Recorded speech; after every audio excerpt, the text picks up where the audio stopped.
Hi, hello, welcome to Spell Day. We're covering a spell every single day of the year! From the 5e PHB plus 3, those plus 3 spells are homebrew spells. We're at plus 1 at the moment. You can back in the playlist to find it. Today's spell is Magic Jar.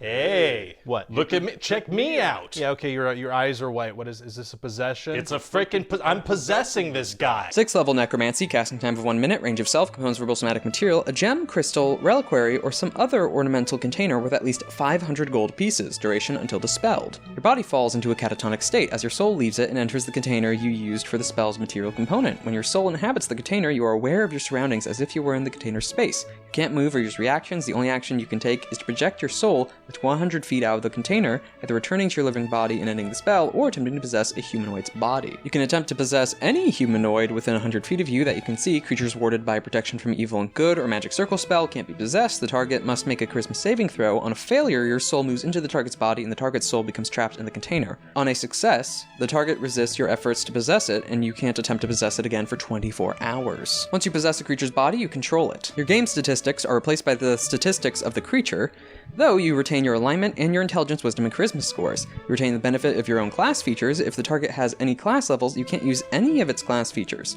Meanwhile, the possessed creature's soul can proceed from the container using its own senses, but it can't move or take actions at all. While possessing a body, you can use your action to return from the host body to container if it is within 100 feet of you, returning the host creature's soul to its body. If the host body dies while you're in it, the creature dies and you must make a charisma saving throw against your own spellcasting DC. On success, you return to the container if it's within 100 feet of you, otherwise you die. If the container is destroyed or the spell ends, your soul immediately returns to your body. If your body is more than 100 feet from you, or if your body's dead, then when you attempt to return to it, you die. If another creature's soul is in the container when it is destroyed, the creature's soul returns to its body if the body is alive and within 100 feet, otherwise that creature dies. When the spell ends, the container is destroyed.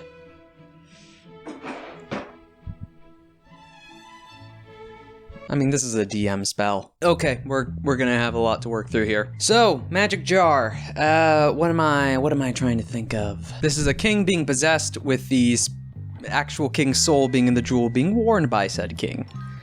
Though we have a big flaw in that general plan. I mean, that's the trope this is trying to fill, right? It's the villain possessing the body of someone in power already. Because if this was just for some kind of disguise or sneaking through, there's 1,000,001 illusion spells that can accomplish that same thing. But when it comes to actually occupying the body of that person, that's when this comes in. Because the benefit of this is if it's detect magic, I'd argue that it only appears on the jewel and not the bodies.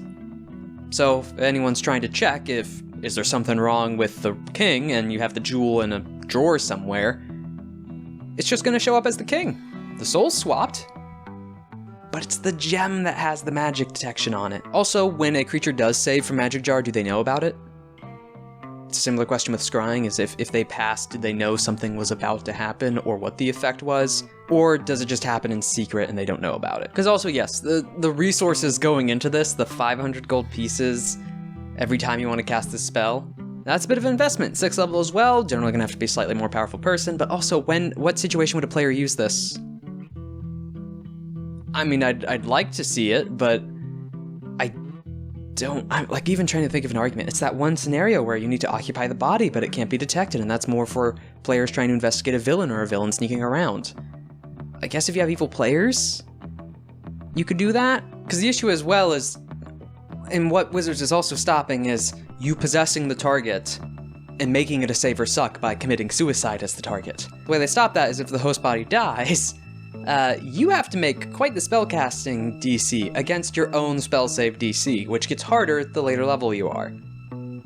Bit funny that way. Also, the container still has to be within 100 feet of you, but now it's a save or suck for you as well, where you've died. Now, there's still ways of getting around it, like putting them in a dangerous situation and then booking it, but the gem has to be within 100 feet.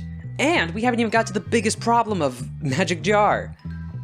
The good old fact that your body's catatonic, but it's not preserved. This does not have the benefit of astral projection. You're gonna have to have someone look after your catatonic body, which might be very difficult, especially since it also needs to be within 100 feet of the gem if the spell begins to go haywire and fail. But if a player was going to cheese this, the best case scenario would be in close proximity, having the body, the gem, someone to care for the body, namely your party probably, and then getting whoever you're possessing into a dangerous scenario Or, well, okay, now that I think about it, you could also get them into prison. That's not lethal, and that's trapping them, and it's without any of their physical resistance because their soul's in the gem and you're just piloting their body into that position. But when it comes to moving someone around unwillingly, enchantment's an entire school of magic. Again, for that necromancy trope, or that villain possessing someone or replacing that king.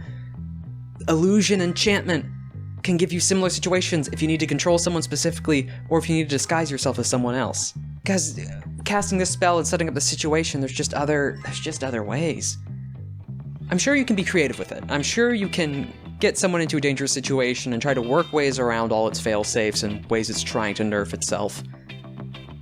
The big thing is it's just not going to be useful. It's cool theming, and I've wanted to use it as a player, but it's just the situation where there's not that many hazards. Because this also is a save or suck in your case as well, if things go wrong. As in, you could just die on one save.